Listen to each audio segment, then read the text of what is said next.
So Eric, you can begin introduce you in Spanish, Cinda, but no worries. The question will be in English. Good. Okay, nice. Okay, go ahead, please. Good morning, Sina. Thank you for being here with us. Okay. Muy buenos días a todas y todos.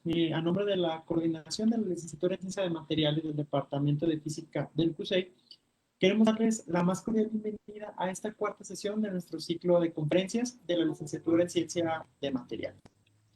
El día de hoy, pues nuestra plática va a ser un tanto distinta a lo que estamos acostumbrados.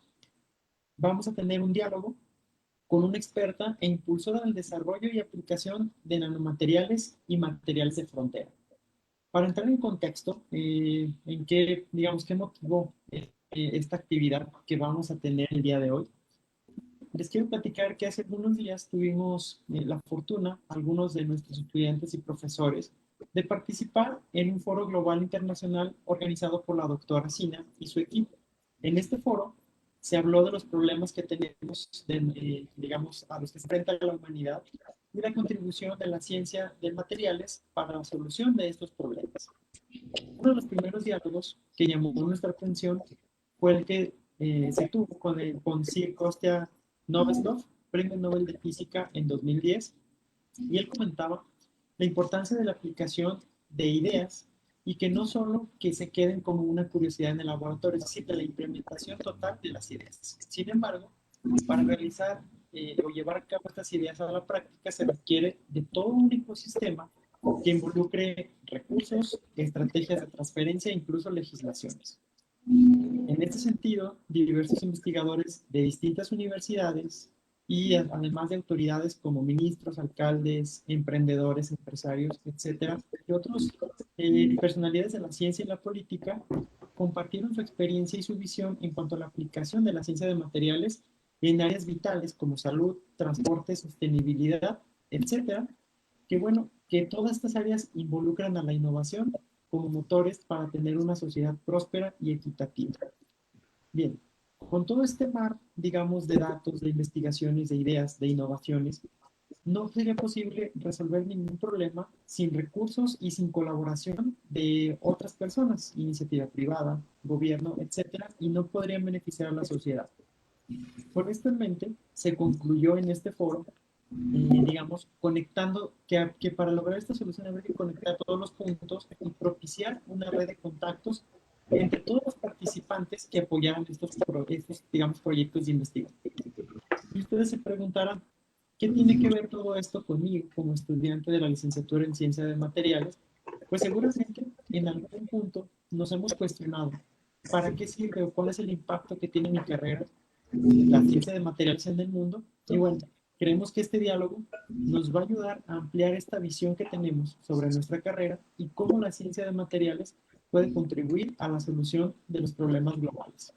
Antes de presentar a nuestro invitado del día de hoy, queremos hablarles un poquito de su trayectoria y para eso le voy a pedir a Mariela que nos presente a la doctora Sina. Adelante, Mariela. Buenos días. Muchas gracias, Eric. Gracias, buenos días. Por ahí escuchamos algunos micrófonos abiertos. Nos hicieran favor de cerrarlos para que por favor chorro. Tenemos, ok, todos escuchando unos micrófonos abiertos. Yesenia.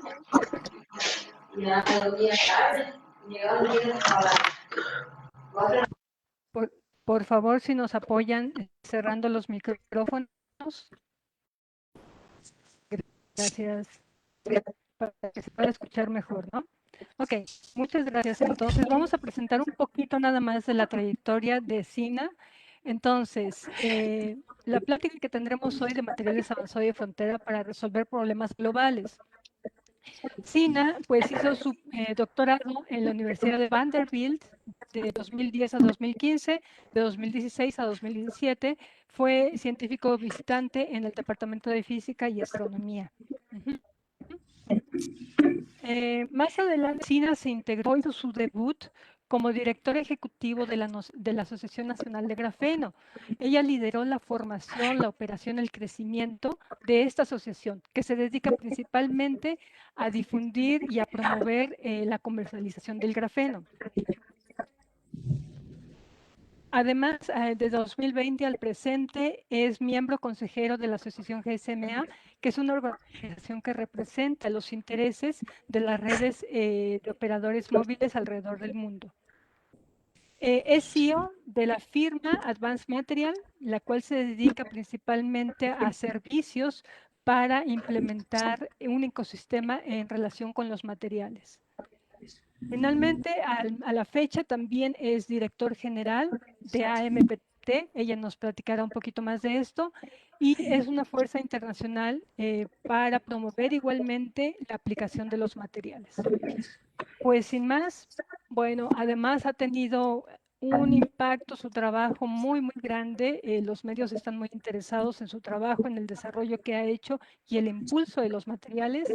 Y pues hoy tenemos la fortuna de tenerla aquí entre nosotros, así que vamos a comenzar. Sí, Sina, welcome. Welcome to Universidad de Guadalajara. Your talk this dialogue will be divided in four sessions. We will begin with your trajectory and the National Graphene Association. So please, Alejandra and Alexa, go ahead with the questions. Y por favor, los micrófonos también. Miriam Arau tiene el micrófono abierto. Well, first of all, thank you so much for inviting me. I'm super excited to be here, and thank you for. I saw that you had my different trajectories in life, so thank you for doing that. I'm excited. I'm excited to be here with everyone, and ask me any questions you like. This is the kind of conversation I want. I did not want to give a boring talk of saying this is. I want to keep it open. Anybody who wants to ask questions, let's be honest, and that's all of you guys are in science. We want to be answering the questions that I wish somebody would have allowed me to ask when I was in graduate school. So let's start it. Okay, thank you. Alexa and Alejandra, go ahead, please. Well, hello everybody. My name is Alexa, and thank you, Sina, for being here. I'm glad to know you.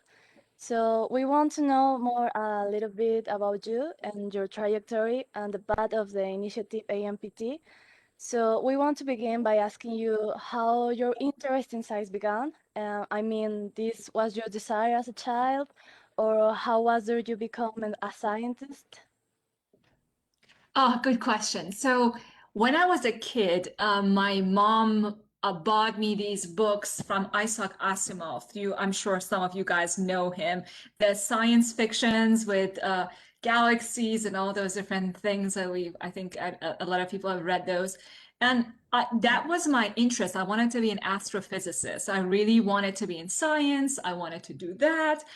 And that love for science kind of stayed with me throughout high school. And then when I was, I don't know, maybe I was like 15 or 16, I wanted to be Bill Gates. I saw Bill Gates with Microsoft and how he started his own business in his garage. And I thought, if somebody like that can do that, I would like to do that myself as well. So I wanted to be kind of doing that as well as doing science. So for me, it was not really a no-brainer. I was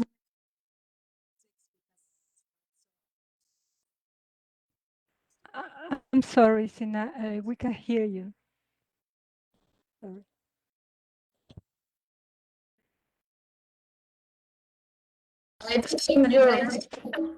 That's it. Okay. Okay, is this any better? Do you hear me now? Yes, perfectly. Sounds perfectly.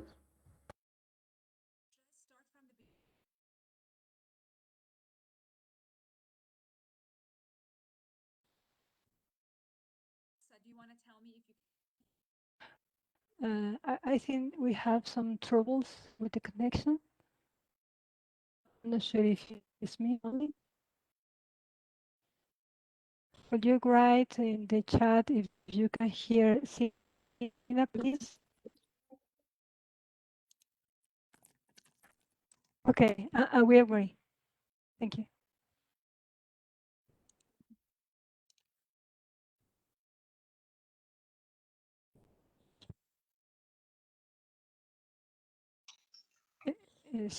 Para los, voy a estar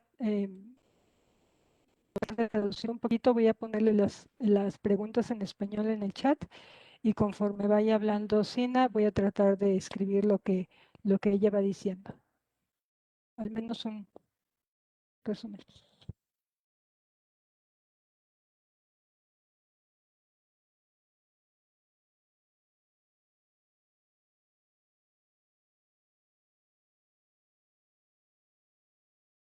Let's try this again. Do you hear me now? Yes, Okay, good. clear and sound. Clear? Okay, wonderful. So how much of that did you hear? The last thing was about Bill Gates, I think. Okay, Are you great. agree? So, yeah, okay, great. So that was, I did my bachelor's degree in physics, and then I decided that I wanted to just kind of continue to see what is next because I always had this image of a big physicist in my mind. So I continued to do that. And I went to Vanderbilt University to do my PhD. And then after that, it's a longer story of what happened after that. Yeah, thanks. That was wonderful. I think that is a very grateful experience. But now I wanted to ask you, what drew you particularly to this field? Like, do you always know what you will be in your path? I mean, in what will be in your career? No, that is something that if any of you guys feel like you don't know what you want to do in the future, that is completely okay. All right. Some people know exactly what they want to do. They plan their life in a certain way. I was never one of those things. I had this image of I wanted to be a scientist because it was so, to me, it was a dream that I've had since childhood. Didn't really know what it meant, but I just wanted to be a physicist. But during the years, what has worked really well for me was I never had a set plan. You work hard wherever you get to. So wherever opportunity was presented to me, I did the best and I looked around and say, how can we expand that? But I've never been one of those people who said, by the age of this, I want to be this, or that I knew that I would end up as a director of a think tank. I didn't even know what a think tank was. When I was asked to run the association, the Graphene Association, I didn't even know what an association was. So that was never my plan. It was something that happened, which I was really good at, and it grew. So for all of you students, if you know what you want to do, great, do it. If you don't know what you want to do, that is okay as well, as long as everything you do, you work hard at it. That has always been the hallmark of what I've done is that I didn't work 8 hours a day. I work 16 hours a day, which is for people, it's not understandable how I can work that much, but I'm passionate about everything that I do. If you put me in a position where I am doing a job I don't like, I will absolutely not be working 16 hours a day. So find the thing that makes you want to wake up in the morning. And I have this thing by my bed. I go to bed writing on it and I wake up in the morning excited to write in it with all the different ideas. Find that thing that makes you feel like that. It doesn't matter if it was your plan or not. Yeah, we all need that emotion for doing something different, no? And as we saw, you did your PhD and worked as a Virginia research and at Vanderbilt University. So I like to asking you how was the jump to being director of the National Graphene Association, and what you found in this material that motivated you to promote up its applications? Great question. So I come from, I don't know what you guys are doing or what your field is. I come from a very, very fundamental part of physics. So as you know, we have theoretical physics, we have applied physics, we have the kind of physics or let's say science that you do because of an application, right? So some of your projects might be we're trying to make the wing of an airplane better. There is a part of physics beside theoretical physics, which is called fundamental physics. Fundamental physics does not have applications. We just study to understand.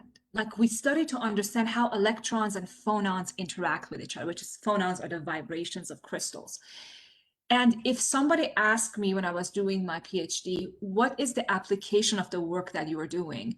My answer would be, there is no application for what we are doing.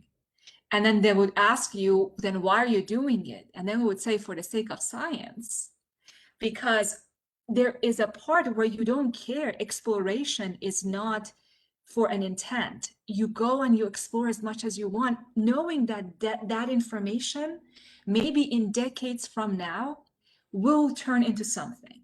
So I come from a field where starting a business, applications, patents, things like that are not very common.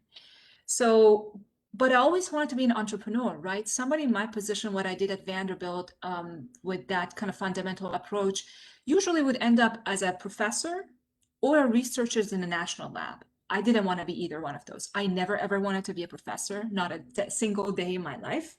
Not that I don't have a great love. I loved teaching, but I was also very much interested in that entrepreneurial spirit. How can I have a company? I wanted to do something else with it as well. And so when I was doing my postdoc, I started my first company, and I was in such a fundamental physics side that when I started my first company, I didn't know what I was doing. I had no idea what I was doing.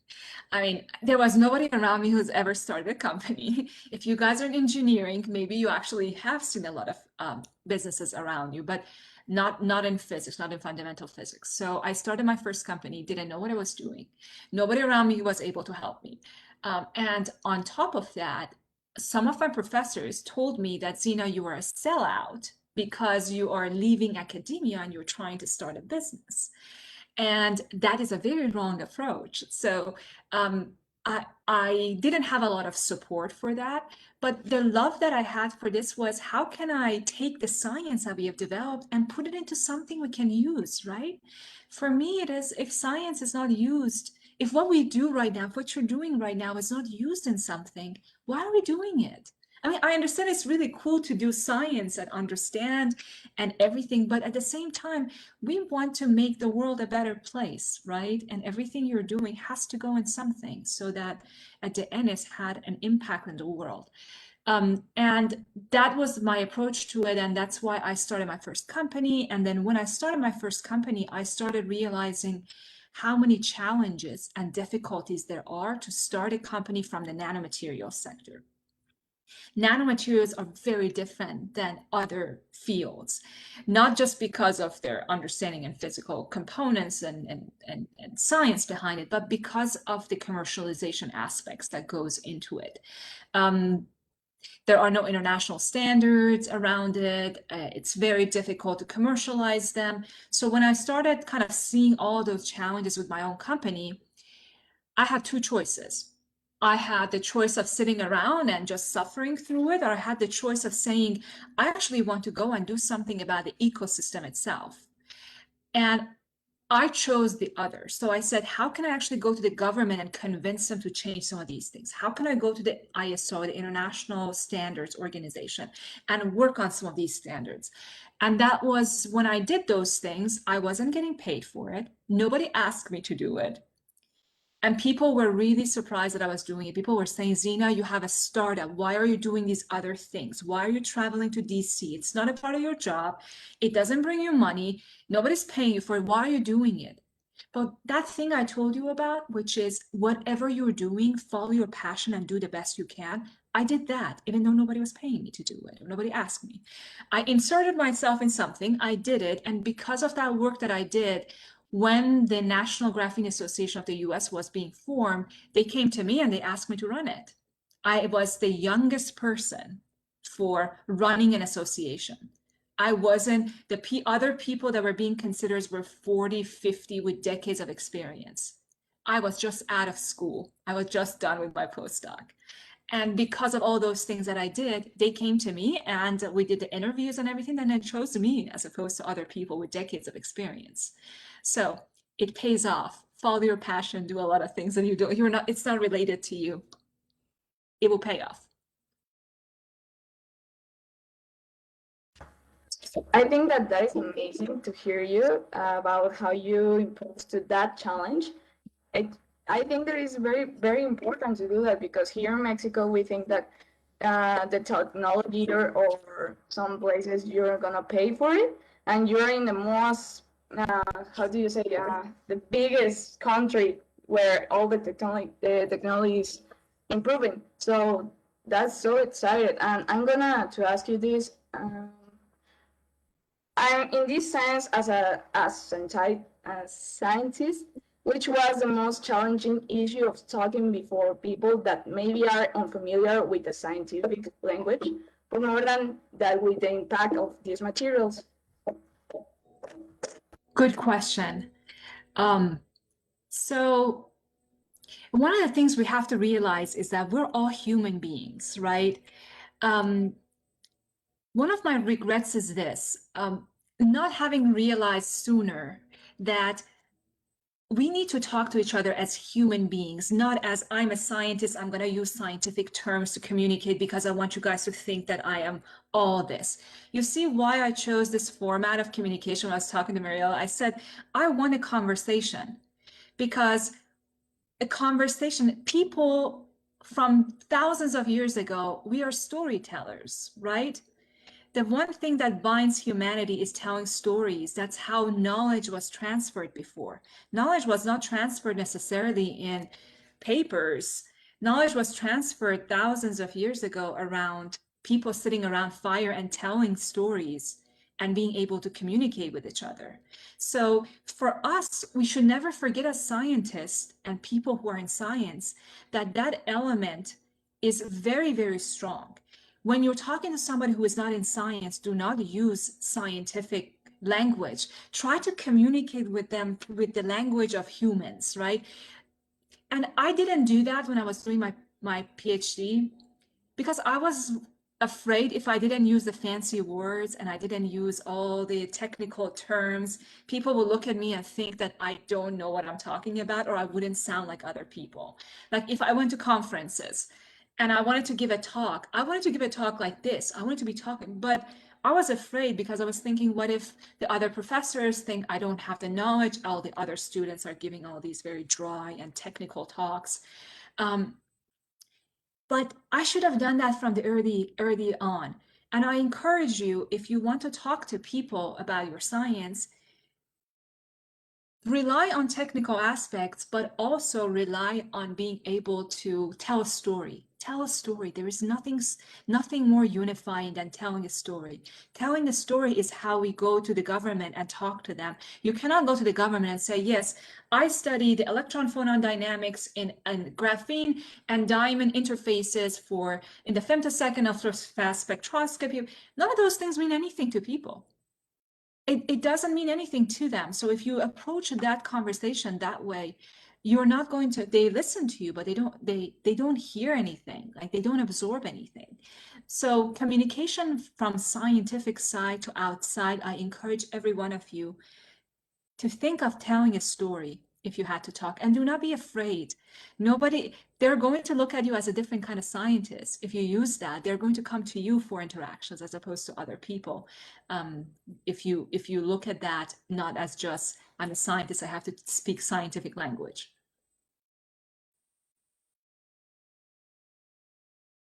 I don't hear you. Alexa, are you talking? Okay. Yeah. Go ahead. Now? Now I can hear you. So there is no divisions between scientists and non-scientists. That's wonderful. And arriving to 2020, when you devote as a director of AMPT, can you tell us more about this initiative and what are the goal of it? Great question. So I'm one of those people who doesn't like to go and what would I say? I don't like to follow a set path. So after I did my work with National Graphene Association for 3 years, and I made that the largest association in the world for graphene, and it was a lot of success, then I felt like, what is next? Because in the beginning we had 0 members. And I said, okay, I want to have like 1,000 members. And then I said, okay, I want to have like this amount of, and then when you reach all of it, then you ask yourself, so now what, right? So I wanted to have this kind of I would say, milestones. And I get tired of things very quickly. I have to always have a challenge. If you put me in a position where I have to do the same thing every year, every day for little amounts of progress, I would get super tired of that super quickly. I get like, I want to get out of this right now. And after 3 years, I said, okay, it was interesting when it was 0 and I could grow it to this, but then if it was going to go slowly, I wasn't interested in it. So I left after 3 years, and I left without having anything else. Like, I left saying, I'm going to give myself 6 months of doing nothing. And people told me, you are crazy, because I was being offered positions. Like, I was being offered positions of becoming a professor. I was being offered positions of becoming the youngest director of a $1 billion organization. And I said, I'm going to not accept anything for 6 months, because I don't know what I want to do right now. I want to do something else. I don't want to follow another path of somebody else who has done this, and I'd have to go to corporations and do this. I don't want to do that. So I didn't know what I was going to do. 6 months of me sitting around, and I watched a lot of TV. I played a lot of games on my phone. And I thought a lot. I thought about life. I thought about what I wanted to do. And all of that, somebody looking at me saying, you're wasting your time and you're wasting your life. For me, it's not that. For me, every time that I've taken those times off, something is cooking in my brain. I don't know what it is, but something is cooking in my brain. And when COVID hit, I didn't know what I wanted to do with AMPT, but I saw something that was a challenge. So this was what happened. In March of 2020, one day I was sitting, and COVID was like going really strongly in some parts of the world, but not necessarily in the US. And I was sitting at my desk, and someone called me and said, Zina, we're trying to put graphene in face masks. Can you help us with this? And then I thought, you know what? That's a good thing. Okay, maybe I can help them with that. And then the second person called me, and then the third person called me, and then the fourth person, and everybody was asking me, Zina, we're trying to put graphene in a face mask. So I had 2 options. I could say, I could help all of them and make a lot of money. Or I thought to myself, why is everybody working on putting graphene in a face mask? Okay, 1 company, great. 2 company, great. Why are tens of people, and with like sometimes in the span of few months, we realize about 70% of the graphene community, without knowing that other people were working on it, they were all trying to put graphene in a face mask. I thought, that is a problem. Why is that going on? That is such a waste of resource and effort. And first and second, is that the best idea for us to put graphene in a face mask? I mean, okay, it sounds great to put graphene in a face mask, but people are dying. Is that the best that we can do? Why is everybody putting their money and resource and efforts from academia to industry and putting together one product? And then I started thinking, but what are the other areas where maybe graphene or other materials could go right now to help COVID? And then that brought us to the question of, but what are the needs during COVID? Who is going to know that? And we started looking around in the world. We started working internationally with different organizations, asking them, the big, like $1 billion graphene flagship organization and all of these big centers with a lot of money. And I've known their directors are my friends, so I can talk to them very frankly. And I had a meeting. I called everybody. I set up a meeting. I didn't have a company. I didn't have anything. I didn't even have a job. I set up a meeting of the biggest directors of graphene centers in the world. I said, I'm calling on you, okay? You owe me. You need to come to this meeting. I set up a meeting, and in that meeting, a steering committee. And I asked them, what are you guys doing to help COVID? What is your strategy? And during that conversation with people from Singapore, from Manchester, from US, from Asia, they said basically, we're not doing much. Our researchers are just putting effort into this. And I said, but where's the strategy? Who is determining the strategy of what do we work on right now? Should everybody put their resources into a graphene face mask, or should we actually do more? Should we identify maybe there is a place for, I don't know, diagnostics? Maybe there's a place. Who is going to run this show? Who is the person who tells us? And then we realize there is not a single organization in the world that does that. None of those directors of centers had a strategy for this. And then I said, well, we need a strategy for this. We cannot just have everybody go on their own. So how about we create something where all of these people can sit on a committee? So we created Advanced Material Future Preparedness Task Force with that idea that we need to have the big people, players in the world come together to apply frontier materials like graphene to solve global challenges. You ask me, how did it start? It started with me looking at a place and saying, it's bothering me. Something is wrong here. Instead of me just looking and saying, okay, well, I guess I could get involved in a graphene face mask, I looked deeper. I looked at what is the real problem. And even though, again, it was not my place, nobody was paying me to do it. And I put 16, at that point, 18 hours a day working without anybody helping. I thought it was my responsibility to do it. I did it. And a year later, we have about how many 30 different country chapters. We have over thousands of members. And it starts like that. It starts with taking a chance and looking and saying that I want to do something about it. It wasn't easy though. It was not easy. It still is not easy. That's an incredible story. Thank you. We have another question, and we read the open letter you sent recently to Mr. Antonio Guterres, General Secretary of United Nations Headquarters in New York, where Global Fellowship of Material Scientists, Engineers, Trailblazers, and Innovators call for action to mobilize the international material science and engineering community to better respond to global challenges faced by humanity. In this letter, you mentioned 3 actions to embrace. Could you tell more about those actions?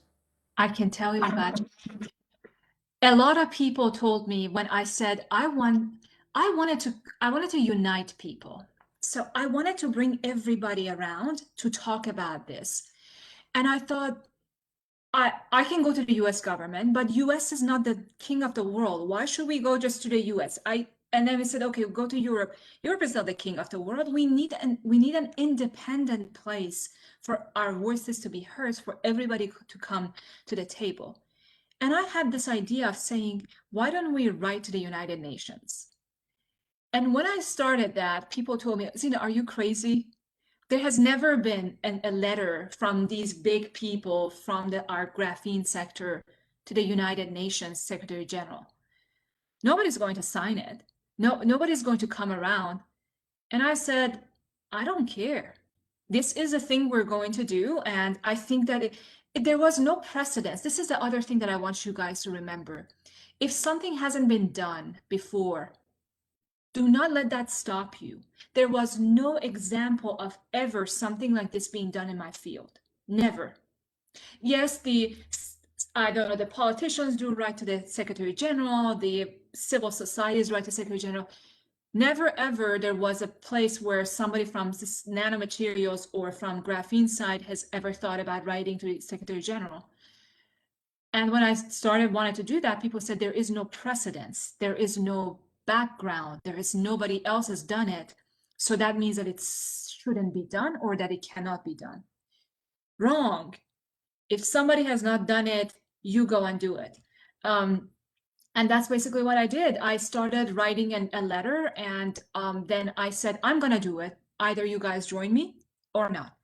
The moment I did it, then everybody else wanted to be involved in it. They said, okay, well, we want to be involved in writing it. So all these different big centers that had said, oh, why are you doing this? Now they wanted to be a part of it. Then we said, who is going to be signing it? We said, okay, let's have only 10 people sign it, us and the members of the steering committee.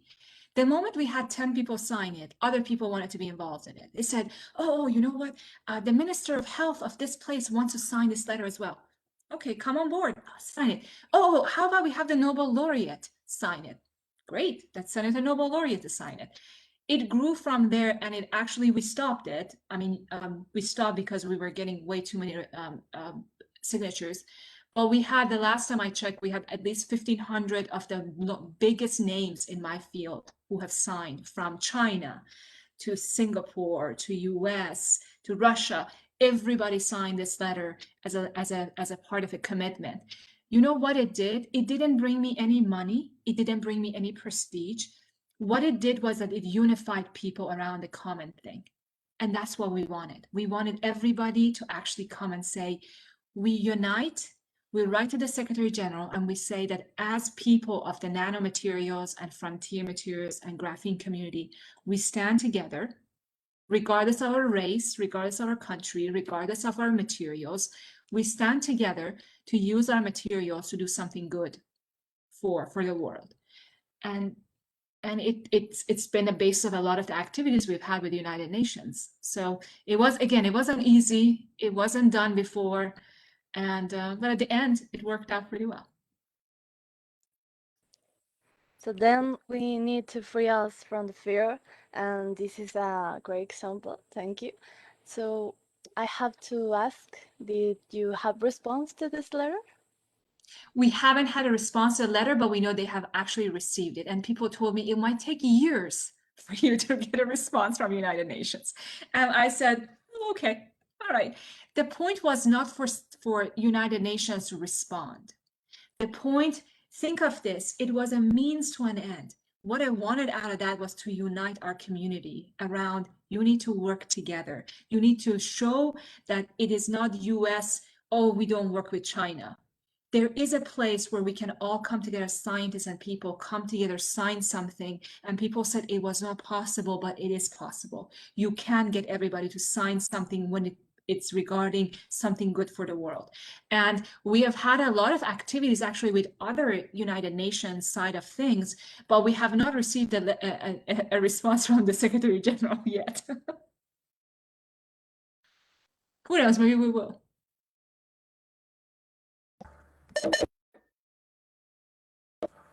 Okay. Well, we saw that the protagonists in this matter are principally, if not exclusively, from first world countries. In this sense, why is the reason that countries in development, like Latin America, are not participating in this initiative? They are. They are. We have Brazil in our initiative. If you look at the signatures, a lot of those actually came from Costa Rica, from Latin America.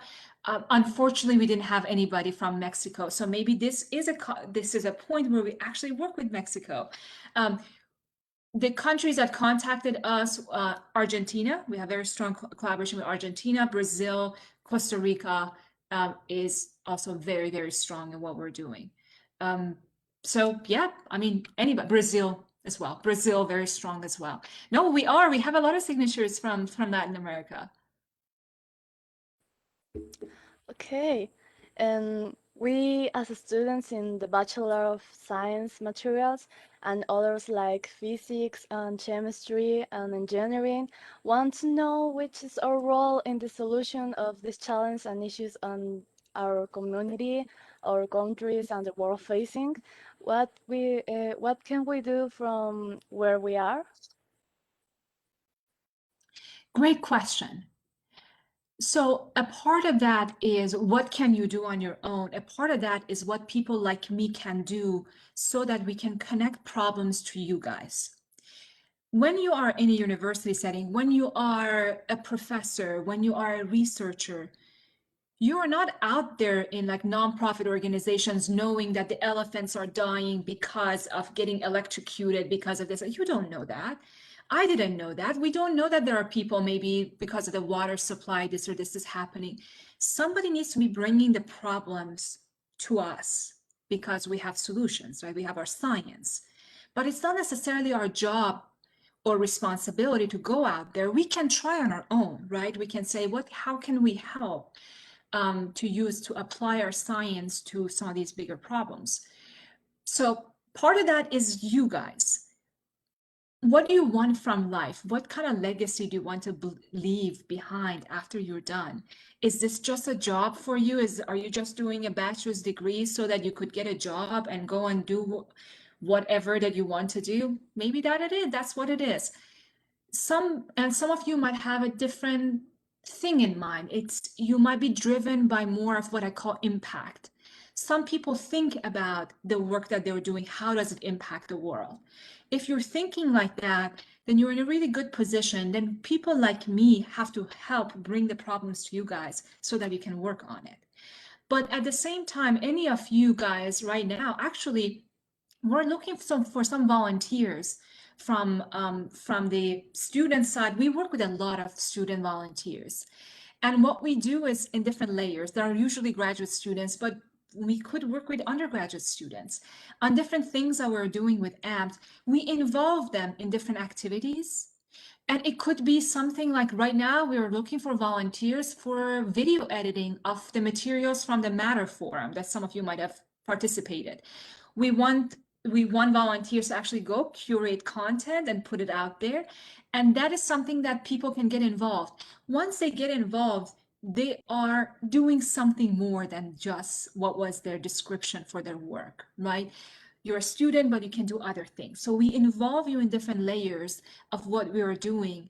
And if you want to get more involved in that, in terms of what I can do with AMPT, is that we do work with volunteer students. We teach them, we talk to them about the problems of the world, we involve them in our activities. So if you want to be involved in that and you have some time, let me know.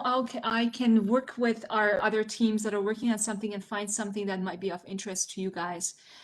As I mentioned, after the Matter Forum, which we had last week or about 10 days ago, we have a lot of activities that can come from that.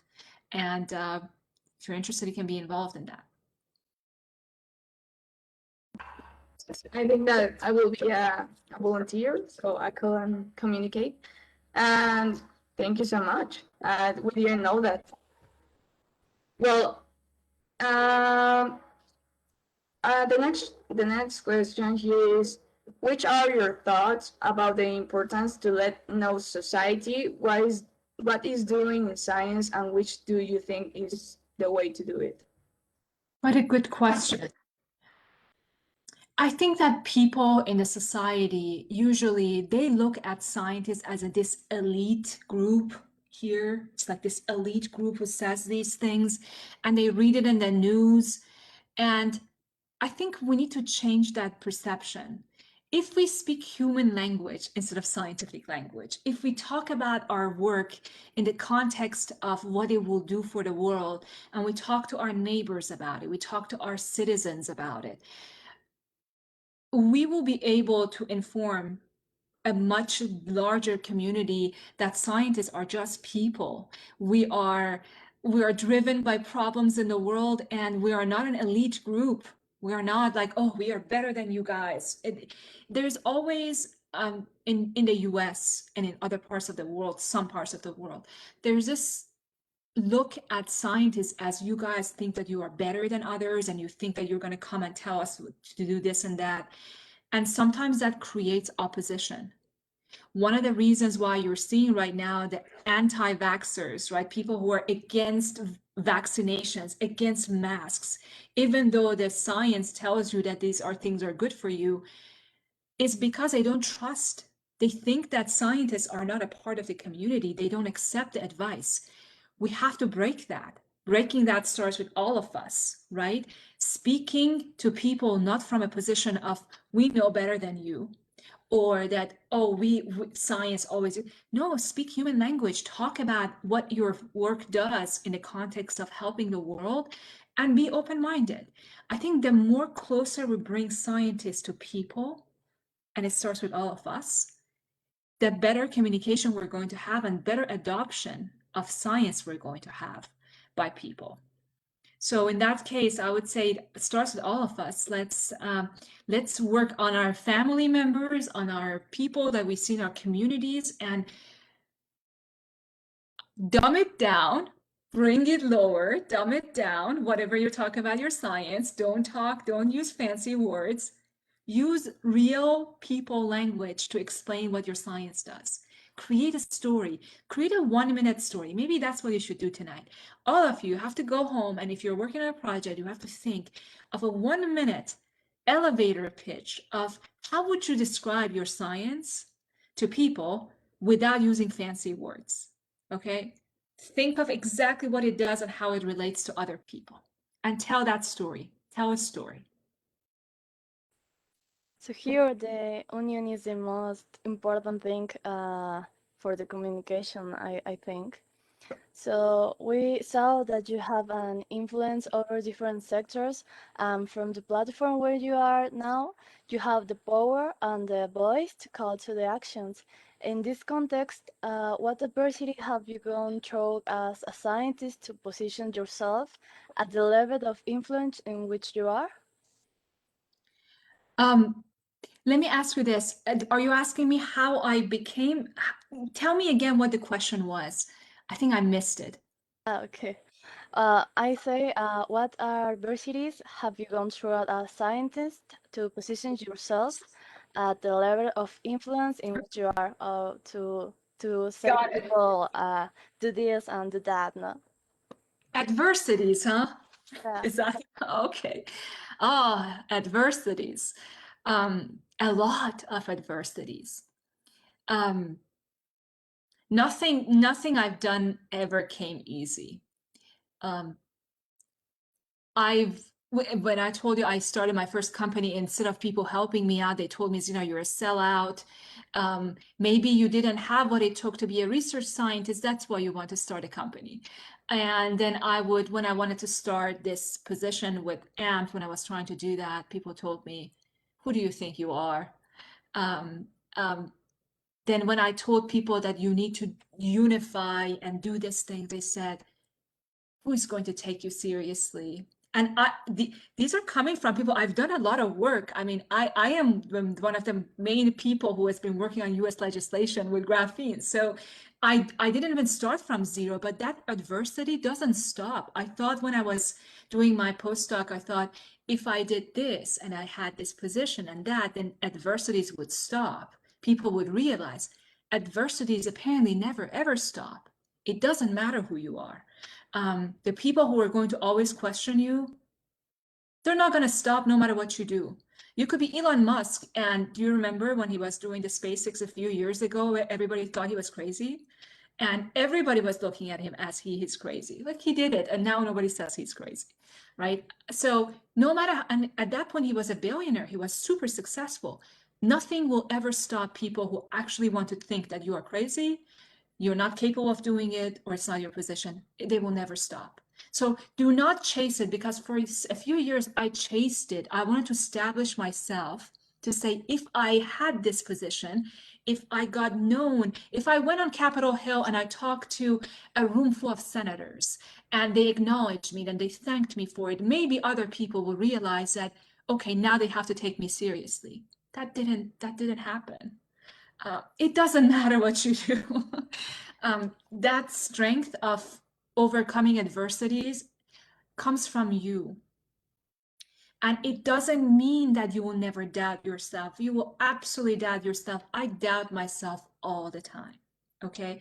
I think to myself, what if I cannot do it? What if I always exists? Okay. Never goes away. Whoever tells you it goes away are lying to you.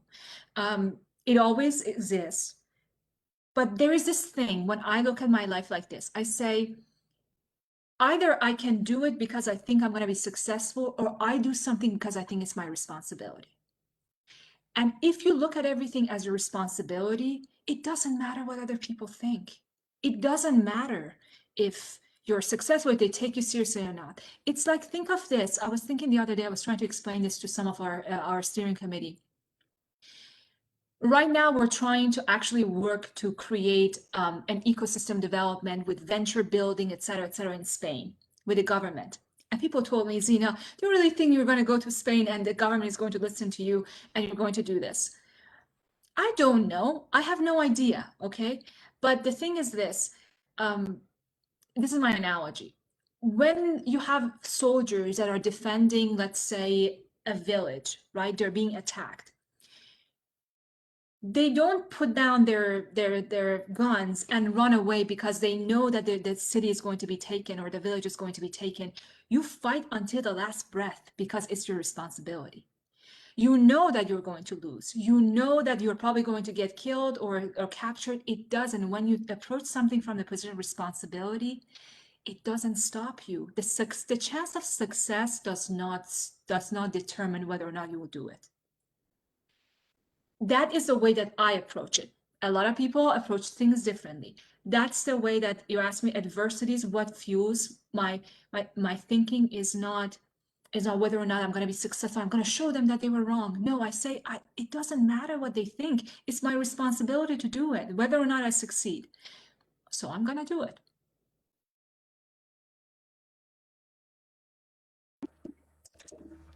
Thank you so much for that. Well, here allow us to share you a video created by General Electric that maybe you know it already to celebrate the life achievements of Professor Mildred Dresselhaus. To put the audience in context, Mildred Dresselhaus was known as the queen of carbon science. For her entire work on these materials, she worked as an institute professor and professor emerita of physics and electrical engineering at the Massachusetts Institute of Technologies and died in 2017. She was a great scientific, and her contributions to science were recognized with multiple prizes, between them the Presidential Medal of Freedom. And pues, let's see the video.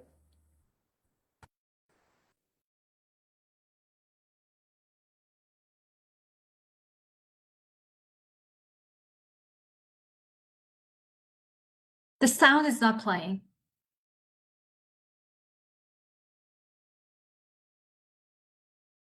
Okay, we will fix it in 1 minute.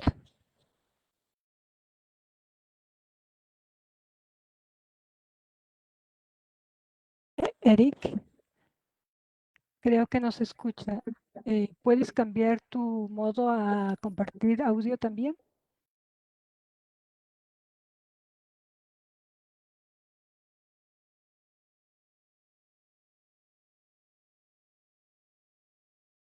Hold on, please.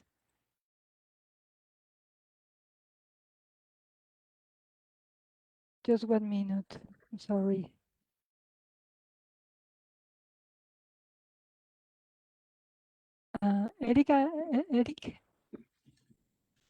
Eric, ¿nos puedes escuchar? Creo que no alcanzamos a escuchar el audio.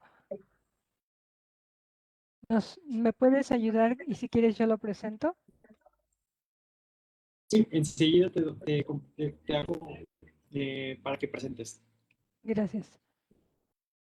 Entonces, lo voy a poner yo. ¿Me puedes pasar el enlace, por favor?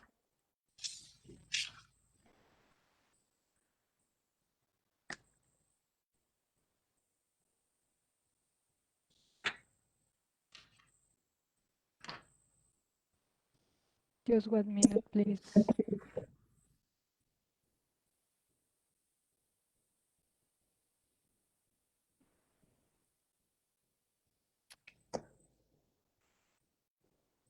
Ok. Si me pudieras pasar el enlace para poder transmitirlo.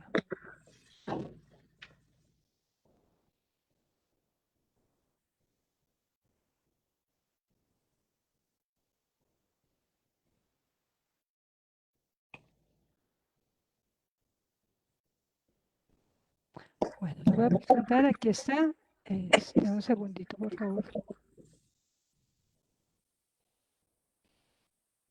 Bueno, aquí está. Un segundo. 1 second.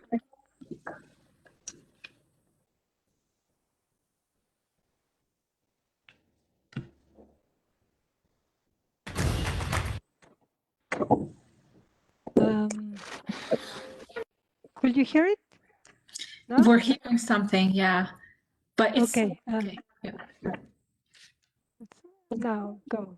Millie, Dresselhouse, stop! Happy birthday, sweetie!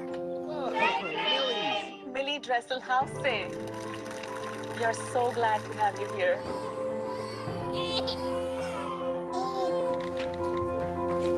What if we treated great female scientists like they were stars? Une photo avec vous? Yes, please. What if Millie Dresselhaus, the first woman to win the National Medal of Science and Engineering, were as famous as any celebrity? Millie Dresselhaus was seen having lunch today. Millie lance une nouvelle What if we lived in a world like that?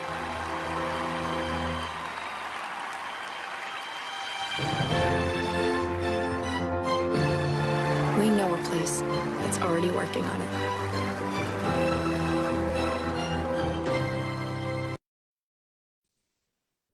It's a very powerful video. Yeah. And And you know what? For us to have scientists be looked like that, we have to look like people. We have to talk like people. For that kind of power, we cannot be this elite group. We have to be part of the community and we have to inspire.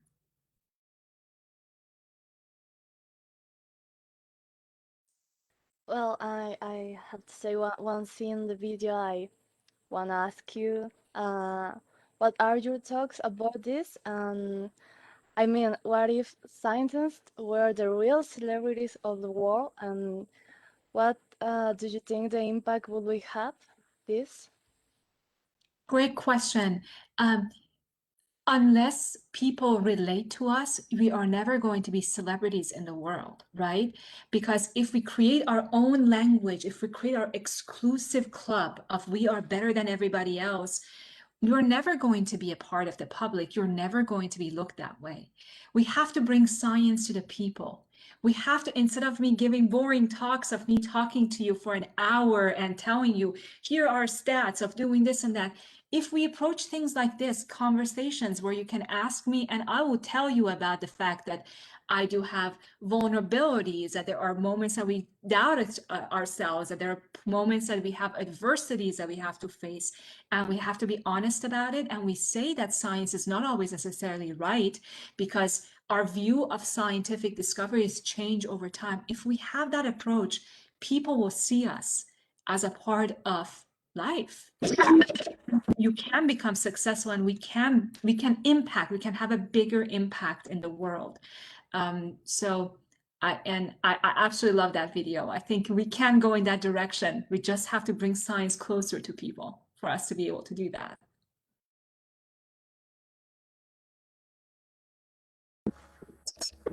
I think that too. But we are in the closing stage, so this is the final questions that we are going to ask you. There's a quote that says that knowledge is responsibility. I mean, as a future scientist and engineers, know that we have a more open landscape of the things that we can do, and it's our responsibility to act. But we have still a lot of challenge to face. One right now is being in lockdown, and sometimes it's difficult to visualize a future. What is your advice to keep the motivation and enjoying science? I would say that lockdown has actually given us another platform to communicate, right? Never ever look at whatever is put in front of you as the limitations. Look at how can you flip it around and look at it to create new opportunities. It's like I could have looked at my opportunities in March of last year saying, oh, well, I was supposed to go to Dubai for these investor meetings and it didn't work out. And now I don't. Instead, I created AMP, which was completely based on the pandemic and the ideas. Nothing stops us unless you want to be stopped yourself. So communication of science does not stop. Yes, it is, knowledge is responsibility. You have more power right now than anybody else in the history that we have had of thousands of years. You have social media, you all have a voice, and you have access to knowledge. So want to create a YouTube channel? Do it. Do you want to go out there and, I don't know, be a part of different forums? Do you want to come and volunteer with different organizations? Do it. There's always a way. If you think there's not a way, then you're not thinking hard enough. Well, I want to finish this telling you, imagine that you have a magic wand, and with it, Well, you could change, create something, or achieve a goal. What would it be?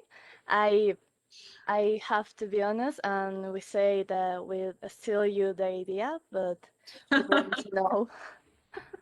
Good question. You're throwing that question at me. You know what surprised me about that fireside chat with Kostya Novoselov, the Nobel laureate, was his response to that question was so close to what I would have said.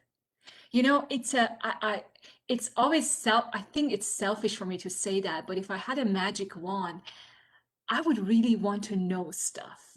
Like maybe my response should be I want to change the world, I want to end poverty. But to be honest, if I had a magic wand, I wanted to be selfish. There are so many mysteries I want to know. I want to know the mystery of how human brain works.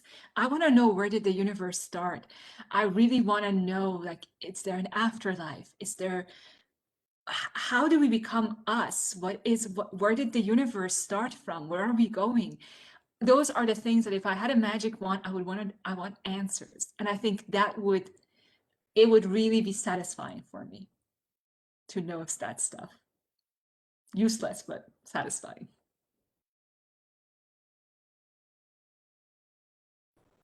It will be amazing to know all that questions that we have. That's certain. But I think thank you very much for this time to answer all these questions.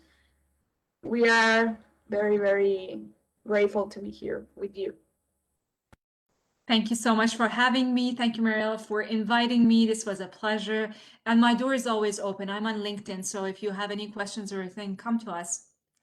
Thank you, thank you. Sí, just to finish, I know, bueno, sé que el público tiene muchas preguntas. I know that our audience have a lot of questions, but unfortunately we don't have time. But we will be in touch with Sina, of course. And the only thing that I want to ask to our audience is define in one word, just one word, please, for all the audience. Open your microphones and tell Sina just one word that you take from this talk, from this dialogue. Solo con una palabra, chicos, una sola palabra. Abran sus micrófonos y en una sola palabra digan qué se llevan de esta plática. Una palabra ya está en español, ya está en inglés, either in English, either in Spanish. Just one word to define what do you take from this dialogue. Please, go ahead. Open your microphones. Yes. Motivation, totally. Wonderful.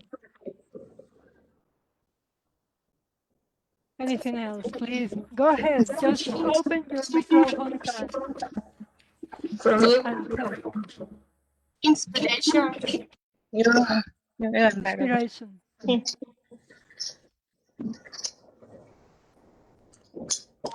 Puta computadora, güey. Power. What else? Inspiración. Inspiration.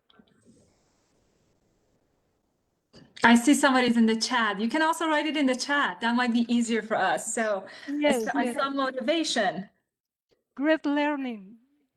Future. Oh, I love that one. Future is good. Meanwhile, amazing, powerful. Meanwhile, please, I ask you to set your camera on in the way we can take a last picture from this wonderful talk, please. Si puedes abrir, si puedes poner tu cámara para tomar una última, una foto de esta plática, por favor.